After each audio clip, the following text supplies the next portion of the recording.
си помина, нема никакви загуби за Македонија. Проблемот беше оти прифаќаме дека споделуваме заедничка историја. Па целиот Балкан има заедничка историја. Цела Европа има заедничка историја. Да, ние имаме наша посебна историја. И тоа е факт, тоа е така за сите земји во светот. Мицкоски? Да, видите, ако ние банализираме тоа на театарски представи, на рок групи, концерти, тоаш да, можеме да прифатиме таа игра и да си играме весела математика. Последиците доправа ќе следат. Јас пред некое време можев да слушам како водачот на групата на преговори, историчар од Бугарија, кажува дека Гоце Делчев е бугарин, дека дава етимолошко потекло и така. Доправа ќе имаме сега расправија по тие прашања, но претпоставувам дека нашите преговарачи во целиот овој процес ќе се справат со предизвиците кои што следуваат. Не можете да го банализирате така едноставно прашањето. Еве да речеме за гасоводот. Ние имаме гасовод према Бугарија уште многу одамна. На Жидилова завршува Паланка и тој не е искористен ни 25% од неговиот потенцијал. Ама сега ќе направиме и на Петрич и наместо да носиме со камиони газ во Струмица, ќе носиме со таа линија. Наместо вашиот советник, неговата фирма да носи, може би ќе имаме сега и поголема конкуренција, па може би некоја друга фирма ќе може да донесе газ таму. Не, господин Заев, гасовод треба со Грција да направите, за да имате навистина алтернативен гасовод и навистина алтернативна цена за газ во Република Македонија. Ви стојам на располагање за овие теми да ви помогнам за ваше добро, за доброто на граѓаните и за доброто на Република Македонија. Тоа е суштината на опозиција и власт. Знаете и самиот дека е подпиша меморандумите со Грција. Тоа е главниот гасовод приклучокот на ТАФ. Го правиме. Ние го работевме, точно знам. Така и ние го продолживме. Со Десва ние го работевме. Јас како советник го работев. Така е, како советник. Така. Значи, требало малку по-добро да го советувате Груевски. Тури денеска идете поинаков од Груевски. Сега ве гледам повторно сега, чепкаме советникот тоа. Денеска сме овде да разговараме за иднината на граѓаните. ТАФ е нешто кое што да, вие сте имале некој состанок, ние го продолживме, исклучивме меморандум и продолжуваме. Не ТАФ со грчките компании за приклучокот кон ТАФ. Кон ТАП. Трансатлантик пайплайн, да. Океј? Но истовремено нема зијан ако имаме и трета цевка према Македонија. Сето тоа е избор, зошто да не? Кој ќе оплати тоа, господин? Ќе оплатиме. Вие ли ќе оплатите? Као Брочаников? Граѓаните. Граѓаните ќе од Брочаникот ќе заштедиме, па ќе оплатиме гасовод. Ние зборуваме за инвестиции, не за споменици, за гасоводи зборуваме во државата, за инфраструктура зборуваме, не за музеи, за споменици. Мицкоски, вие не бевте во парламентот кога се ратификуваше договорот за добрососедство, ако паметам. Баравте граѓаните да се изјаснат на референдум, затоа што процесот на договарање бил нетранспарентен и договорот предизвикувал обврски само за нашата држава, без да се предвиди отстапката од бугарска страна. Ако добро паметам, основата на овој договор од 99-та година, кога на власт беше исто така ВМРО ДПМНЕ. Какви последици предвидувате дека може да има од овој договор со Бугарија? Ја не предвидувам. Ќе биде јавноста сведок на тоа што ќе се случува во иднина. Не сакам да предвидувам. Господинот Заев предвидува судски пресуди, ја не предвидувам последици.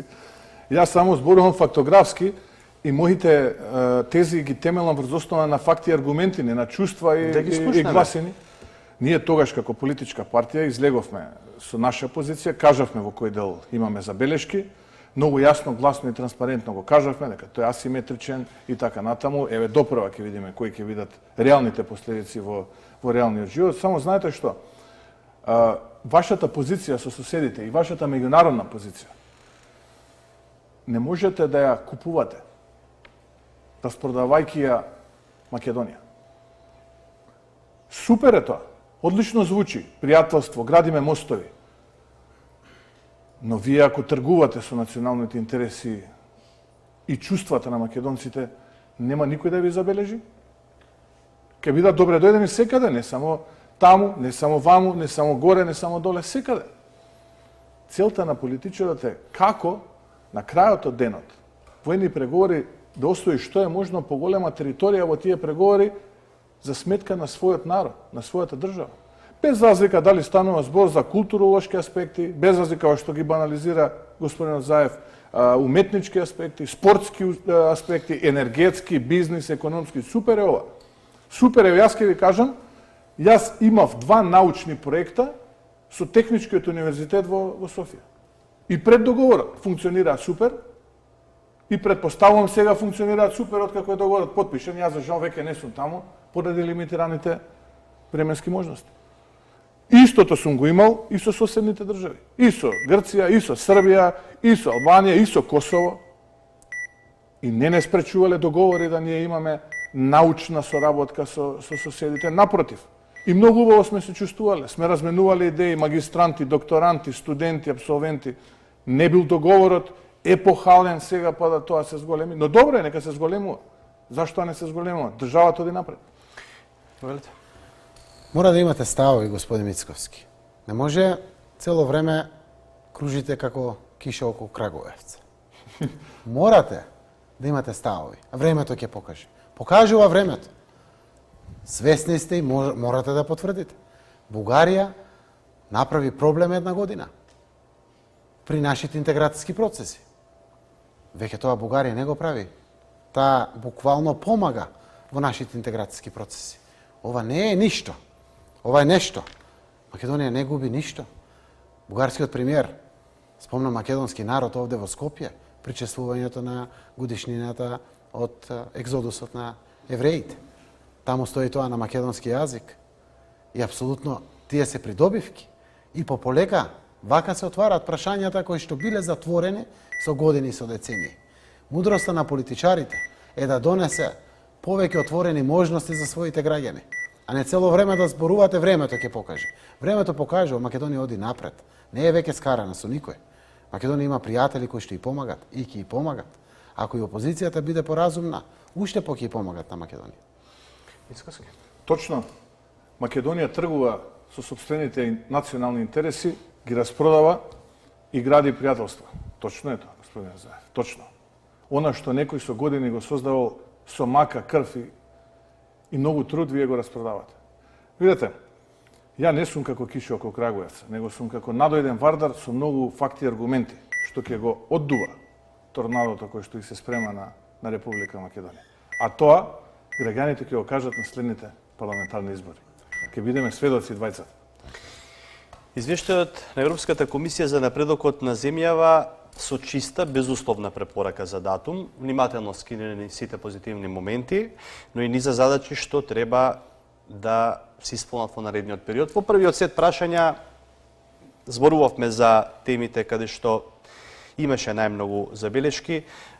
Што ми е прашањето, нели за сметка на спорот земјето се изгуби многу енергија, а можеше да се вложи во домашните реформи за Македонија да биде подобро место за живење? Еве се не е Заев наспроти Мицковски. Европа зборува за Македонија. И Европа во извештајот никогаш вака чиста и кристално јасна препорака не дала за Македонија. Еве зборуваат пријателите, кон оние кон кои што тежнееме да бидеме содружници заедно во европското семејство. И тоа го направија.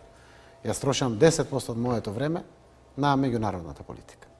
90% од моето време е дома. Како и да го мерите?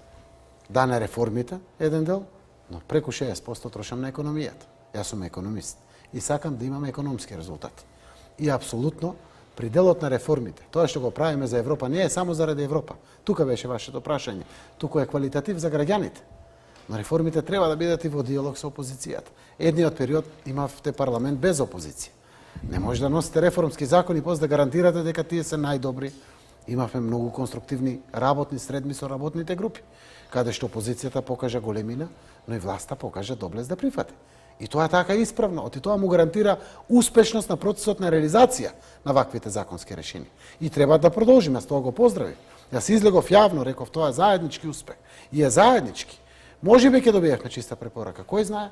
Ама дефинитивно заради тоа што опозицијата одлучи да влезе во парламентот, влезе во диалог и дефинитивно има заслуги, тоа се признава. И апсолутно продолжуваме понатаму во реформите. И ова дебата еве за медиумите кои што имаме е квалитатив, се ќе не ценат граѓаните. Кај се проблемите? Веројатно ќе поднаучиме, но конечно дај да ги донесеме законските решенија. Заради тоа што ако го правиме за медиумите, дај да ги слушнеме медиумските работници. И тука е важно да внимаваме дека ние не сме најпаметните политичарите. Има експерти од секоја фела и тие кажуваат што е најдобро. Ако внимателно ги слушаме и ги спроведуваме во парламентот заедно, нивните препораки, бенефит ќе добијат граѓаните. Политичарите, за жал, си во овие 27 години од независноста, многу често ноше лоши политики. ама немало дебата, немало отвореност, не постои